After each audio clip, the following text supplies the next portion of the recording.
Well, the National Button Convention is in town, and these aren't like the buttons we see on our shirts today. Some of these precious finds are probably worth more than your car. Elise Haas got the backstory on the buttons and has more. These are ones that have never been seen. You may have never heard of these avid button collectors, but for Bruce Beck, it's part of his family's heritage. And the rest was history. They became the foremost in antique buttons in the world. Wow. His grandparents imported 3/4 of the finest buttons in the States today. Soon after, the National Button Society was founded in the 1930s in Chicago by a dozen people.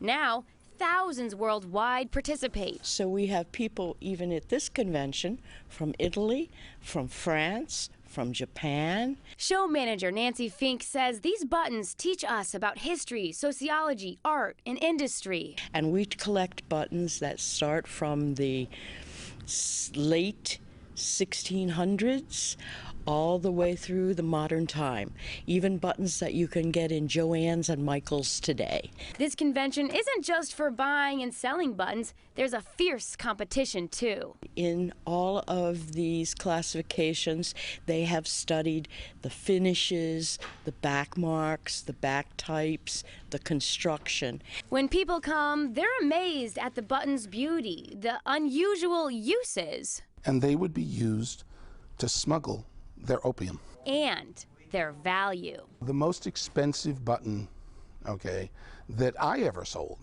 was $48,000.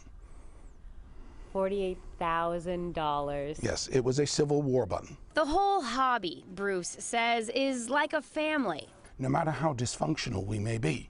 And she said, okay, you're right, we're a family. They're all brought together because of buttons.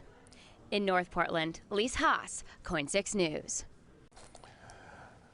The National Button Convention is open and free to the public. It continues today from now until 5 p.m. and again tomorrow from 10 in the morning until 3 o'clock. They're at the Red Lion on the River in North Portland. Head to KOIN.com. We've got all the details there.